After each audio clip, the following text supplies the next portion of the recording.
Fala, torcedor vascaíno, torcedora vascaína. Para você que estiver vendo o vídeo pela manhã, bom dia. Para você que estiver vendo o vídeo à tarde, boa tarde. E por algum acaso, se você estiver vendo o vídeo à noite, boa noite. Vamos falar um pouquinho do jogo de ontem em São Januário. Vasco da Gama 1, Fortaleza 0. Gol de Dimitri Payet aos 12 minutos do segundo tempo. Um jogo muito complicado para o Vasco. Um jogo em que o Vasco teve dificuldades, porque a equipe do Fortaleza é uma boa equipe. Não é à toa, está na final da Copa Sul-Americana, no dia 28, disputa a final no Uruguai contra a LDU. Até o jogo de ontem, até a rodada começar, começou a rodada na 6ª colocação. É uma das equipes que mais fez gols na temporada 2023. Então foi um jogo complicado. O Vasco entrou no seu tradicional e habitual 4-1-4-1. Na verdade, o Payet substituiu o Paulinho na troca, mas não na função. Quem fez a função do Paulinho foi o Marlon Gomes. Então o Vasco teve a linha de 4 atrás, Zé Gabriel à frente dessa linha de 4 e à frente do Zé Gabriel uma outra linha com 4 jogadores. E aqui Payet, Bruno Prachedes, Marlon Gomes e o Peck. E à frente deles o Pablo Verratti. A postura do Vasco no jogo de ontem foi muito diferente da postura contra o São Paulo. Se o Vasco jogasse contra o São Paulo como jogou ontem, a postura, o Vasco teria vencido o São Paulo.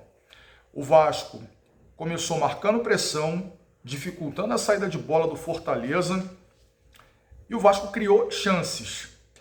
O Vasco teve uma situação interessante na questão tática. Do lado direito de ataque, nós tínhamos um tripé com o Gabriel Peck, com o Marlon Gomes e com o Paulo Henrique fazendo uma pressão por aquele lado. Tanto foi assim que o Vasco começou a encontrar o caminho para criar chances muito por aquele lado. Se não vejamos, a primeira chance de gol com o Prachedes que é canhoto e normalmente está pelo lado esquerdo, o Prachedes entrando pelo lado direito. Por quê? Como a pressão do Vasco estava pelo lado direito, o que acontecia? Os jogadores que estavam do lado esquerdo, de meio campo, eles vinham para onde? Para o meio, eles não abriam para o outro lado, eles iam por dentro.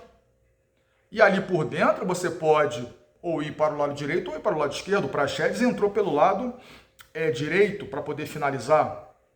E o Vasco pressionou bastante, uma postura muito boa da equipe. A postura me agradou muito. Na questão da marcação-pressão, Fortaleza com dificuldades para sair jogando. O Fortaleza ele começou a respirar no jogo a partir ali dos 25 minutos do primeiro tempo, por ali. Por quê? Porque o Vasco não conseguiu manter essa pressão o tempo inteiro. E aí tem uma outra questão. O Fortaleza, quando começou a encontrar espaços, porque o que estava acontecendo? Com a marcação-pressão que o Vasco exercia, o Fortaleza tinha dificuldade de romper a primeira linha de marcação do Vasco. O Fortaleza teve esse problema. Ainda assim, quando o Fortaleza conseguia romper essa primeira linha de marcação, o Fortaleza passava a ter campo para jogar. O Fortaleza tinha campo. E o que acontece? O Payet, que estava jogando pelo lado esquerdo, como ponta mesmo, ele tinha funções defensivas. Todo jogador que joga pelo lado do campo, ele tem funções defensivas. É acompanhar o lateral adversário, é acompanhar, às vezes, o ponta adversário que cai por ali, então ele tem que voltar para fazer essa marcação. E o Payet, como ele não tem essa característica, ele em alguns momentos deixou a desejar na marcação. E o Caio Alexandre, que é o principal jogador do meio-campo do Fortaleza, era o encarregado de sair com a bola dominada por aquele lado direito do Fortaleza, esquerdo de defesa do Vasco. Então o Caio Alexandre começou a encontrar espaços para jogar por ali. Tanto que teve uma situação em que ele, no segundo tempo, ele conseguiu criar situações de perigo por ali. E aí o que acontece? O Vasco teve a pressão, o Vasco como time no primeiro tempo foi melhor, mas aconteceu o velho problema, o Vasco não conseguiu fazer o seu gol. E aí entra aquele problema do psicológico, da pressão, de precisar vencer. E o Vasco vai para o intervalo, empatando em 0-0 com Fortaleza. Vem o segundo tempo e o Ramon Dias ele faz uma alteração, ele coloca o Rossi no lugar do Marlon Gomes, e uma alteração do Ramon Dias mexeu com alguns posicionamentos dos jogadores dentro do campo. O que aconteceu com essa simples alteração? O Gabriel Peck, que estava pelo lado direito no primeiro tempo, passou a jogar pelo lado esquerdo de ataque. O Payet, que estava pelo lado esquerdo, passou a jogar por dentro. E o Rossi, que entrou no lugar do Marlon Gomes, o Rossi entrou pelo lado direito. Continuou a estrutura do 4-1-4-1. Mas o que aconteceu? O Payet passou a participar mais do jogo. O Payet, quando ele fica pelo lado esquerdo ali preso, do lado esquerdo para dentro, da ponta para dentro, ele participa menos do jogo, ele toca menos vezes na bola. Ao passo em que por dentro, ele é muito mais ativo e eu entendo que ele é muito mais perigoso para o adversário jogando ali, como o camisa 10 clássico, jogando por dentro, atrás do centroavante. Atrás do centroavante. Então, o Vasco no segundo tempo fez essa alteração, teve alterações de posicionamento dentro do campo. O Vasco não marcou tão intensamente como foi no primeiro tempo, mas o Vasco começou a ter jogadas com o Payet por dentro. O Payet começou a... Ele entrou no jogo, eu diria. Ele passou a ser mais participativo. E aí tínhamos jogadas pelo lado direito com o Rossi, pelo lado esquerdo com o Payet. O Fortaleza, como o Vasco não tinha mais aquela pressão toda do primeiro tempo, o Fortaleza começou a sair um pouquinho mais. Começou a encontrar mais espaços para jogar. E eis que, aonde o Payet, na minha visão, rende melhor, ele faz o gol. O Paulo Henrique arranca pelo lado direito, o lateral, que na minha visão fez um jogo legal, bom jogo. Não foi brilhante, mas também não foi uma porcaria. Gostei da atuação do Paulo Henrique. O Paulo Henrique vem arrancando da lateral e vindo em diagonal para dentro. E toca no Payet. O Payet carrega a bola ali pelo lado esquerdo, do lado esquerdo de ataque do Vasco, ali pela meia-lua. Ele finaliza de perna esquerda. A bola que foi no canto, que venceu o goleiro João Ricardo. E o Vasco ali abriu o placar fazendo 1-0 para delírio de pouco mais de 20 mil torcedores em São Januário. Só que, ao observar o jogo, o que aconteceu? Por incrível que pareça, o gol fez mal ao Vasco. Por quê? Logo depois do gol, o gol foi aos 12, aos 20 minutos, Ramon Dias tira o Praxedes e coloca o Jair. Até aí, beleza. São jogadores com características diferentes? São.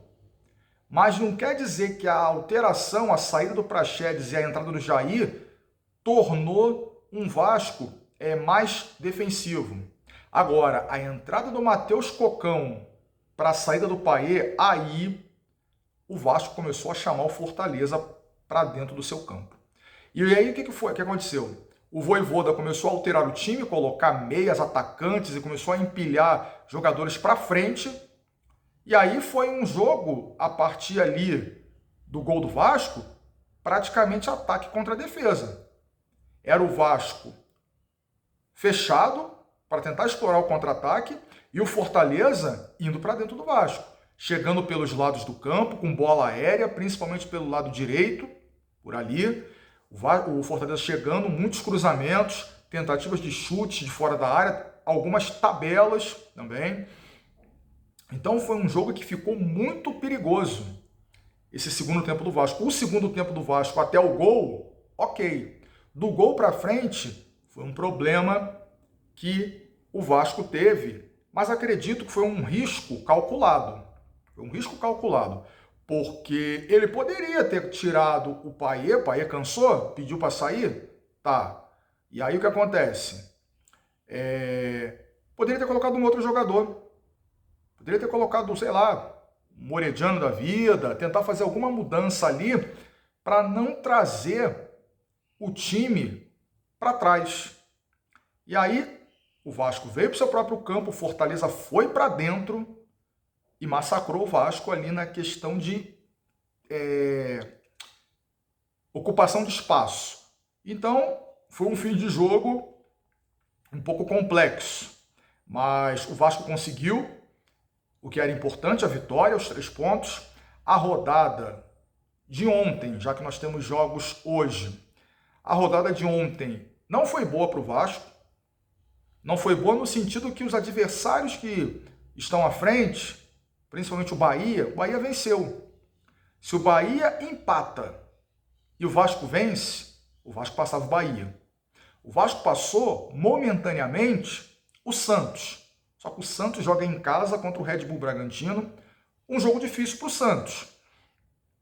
Quando o jogo, se não me engano, é às 8 da noite, deu lá o horário, apitou o jogo, começou o jogo do Santos, o Vasco entra na zona do rebaixamento, porque o Santos vai estar pontuando, vai estar fazendo um ponto, o Santos vai estar aí na 31, e o Vasco fica com 30 como 17º dentro da zona do rebaixamento.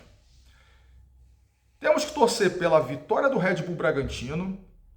Pasmem vocês, a derrota do Cruzeiro contra o nosso maior rival também nos interessa. Então a gente vai ter que torcer para o Cruzeiro perder, não para dizer que o Flamengo, torcer para o Flamengo não, mas vamos ter que torcer para a derrota do Cruzeiro, que aí segura o Cruzeiro, e vamos ter que torcer para a derrota do Corinthians, contra quem? O Fluminense, que também, o Corinthians tem 31 pontos, o Cruzeiro tem 31, então esses dois times que pegam adversários que são rivais nossos, a gente vai ter que torcer para tropeços desses dois times, porque aí embola tudo. O Inter perdeu, está com 32. O Cruzeiro perdendo, fica com 31. O Corinthians perdendo, fica com 31. E aí a gente tem que torcer também para o Santos perder, que aí o Santos não pontua e o Vasco permanece fora da zona do rebaixamento. E aí domingo a gente vai medir forças contra o Flamengo no Maracanã. Torcida, a carga de ingressos meio a meio. E aí, quem comprar mais, quem tiver mais interesse pelo jogo, vai ter mais torcedor no Maracanã. Se o Vasco entrar com o espírito do primeiro tempo, principalmente contra o Fortaleza, tem chances de vencer o jogo contra o Flamengo. Mas tem que ter aquela postura, aquele espírito. Agora, não pode entrar, é o Flamengo que tem mais investimento hoje, que hoje tem mais time que o Vasco, e se ficar com medo, vai perder o jogo. Se entrar borrado, é o Gabigol, é o Pedro, é o Arrascaeta, é o Bruno Henrique. Se entrar com medo, perde o jogo. Tem que entrar tentando vencer. Se entrar tentando vencer, perde e perder o jogo, é do futebol, é do jogo. Agora tem que entrar com a postura guerreira, com a postura de marcar lá em cima, com a postura de, eu não digo atrapalhar, mas de dificultar o adversário. É isso que o Vasco precisa fazer diante do Flamengo. O Paulinho volta, naturalmente, estava suspenso no jogo de ontem, Paulinho volta. O Rossi sentiu de novo, então o Rossi provavelmente fora desse jogo contra o Flamengo. E aí vamos ver o que o Ramon Dias vai fazer.